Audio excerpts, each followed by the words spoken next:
আসসালামু আলাইকুম। আমি কল্পনা বৃষ্টি, মম কল্পনা কিচেনে আপনাদের স্বাগত। আশা করি আল্লাহর অশেষ মেহেরবানিতে আপনারা সবাই অনেক ভালো আছেন। আলহামদুলিল্লাহ, আমিও আপনাদের দোয়ায় এবং আল্লাহর অশেষ কৃপায় অনেক ভালো আছি। দেশ থেকে এবং দেশের বাইরে থেকে যে যেখান থেকে এই ভিডিওটি দেখছেন সবাইকে আন্তরিক শুভেচ্ছা এবং অনেক ভালোবাসা। আজকেও ছোট্ট সোনামণিদের জন্য খুব পছন্দের একটা রেসিপি নিয়ে আমি আবার হাজির হয়ে গিয়েছি। এই ছোট্ট সোনামণিদের মন ভোলানো রেসিপিটা বানাতে কি কি উপকরণ লাগছে চলুন একবার পরিচয় করে দিয়ে আসি।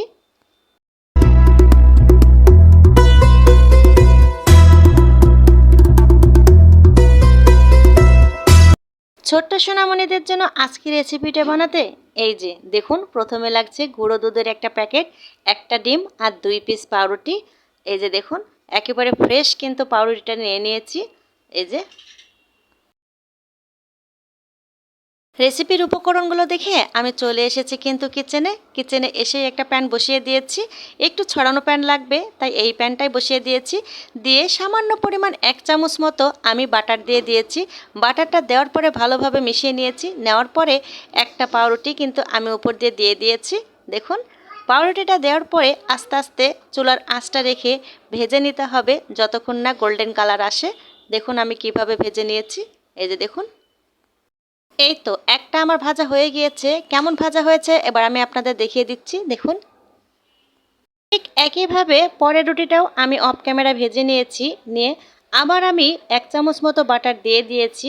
এই যে দেখুন, বাটারটা দেওয়ার পরে চারিদিকটা মাখিয়ে নিয়ে সেই যে একটা ডিম আমি আলাদা করে ভেঙে একটা বাটিতে নিয়ে নিয়েছি।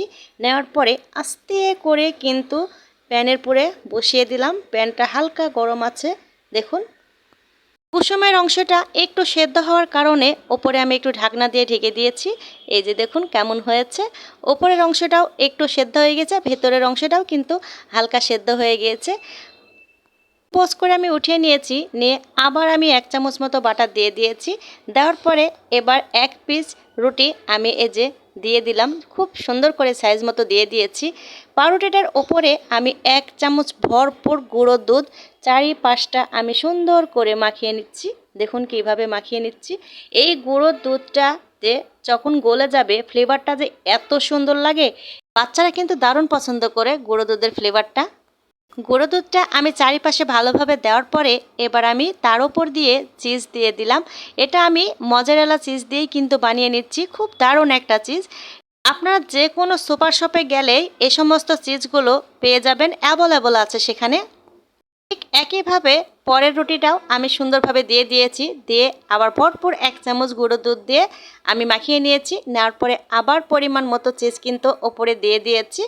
চিজটা দেওয়ার পরে আমি যে ডিমটা পোস্ট করে রেখেছিলাম ঠিক সেই পোস্ট ডিমটা সুন্দরভাবে ওপরে বিছিয়ে দেব। দেখুন এই যে কিভাবে আমি দিয়ে দিয়েছি।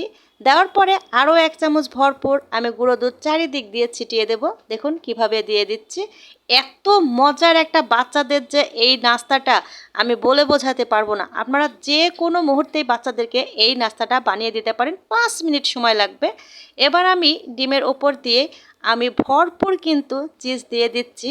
এই যে উপরে যে চিজটা দিয়ে দিচ্ছি, গললে যে কি মজা লাগবে একবার আপনারা দেখতে থাকুন। নিচ থেকে ওপর পর্যন্ত আমার সাজানো হয়ে গিয়েছে। এবার আমি একটা ঢাকনা দিয়ে ঢেকে দেব। দিয়ে এই যে ছিদ্রটা আছে একটা লবঙ্গ দিয়ে আমি সিল করে দেব। দেখুন কিভাবে দিয়ে দিয়েছি যেন ভেতরের বাতাসটা বাইরে না বের হয়। এই যে 3 মিনিট মতো রেখেছি। দেখুন কি পরিস্থিতি হয়েছে চিজগুলোর। দেখুন আমি একটু উঁচু করে দেখিয়ে দিচ্ছি আপনাদেরকে। এই যে দেখুন গোলে একেবারে এত সুন্দর দেখতে হয়েছে। আর যে একটা গুঁড়ো দুধের যে একটা ফ্লেভার আমি পাচ্ছি নাকি, কিন্তু ঝটপট 5 মিনিটেই কিন্তু এই রেসিপির নাস্তাটা হয়ে গেল। এই যে দেখুন আমি একটু আপনাদের সামনে দেখিয়ে দিচ্ছি। দেখুন কেমন হয়েছে। ডিমের কুসুমটা কিন্তু ভেতর থেকে সুন্দরভাবে সেদ্ধ হয়ে গিয়েছে। অসাধারণ দেখতে হয়েছে। কালারটাও কিন্তু খুবই দারুণ এসেছে। আর ডিমের কুসুমের যে অরিজিনাল একটা কালার ঠিক তেমনই আছে, কিন্তু ভেতর থেকে সম্পূর্ণ সেদ্ধ হয়ে গিয়েছে। এই তো হয়ে গেল আমার সেই কাঙ্ক্ষিত ছোট্ট সোনামণিদের মন ভোলানো পাউরুটির নাস্তা। নাস্তার সঙ্গে সঙ্গে ছোট্ট একটা বাচ্চাদের অবশ্যই পেট ভরেও যাবে।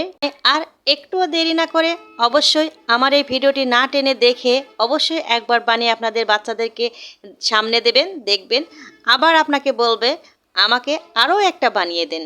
তাহলে আজকের মতো আমি এখানেই বিদায় নিয়ে নেব। আল্লাহ হাফিজ, আসসালামু আলাইকুম।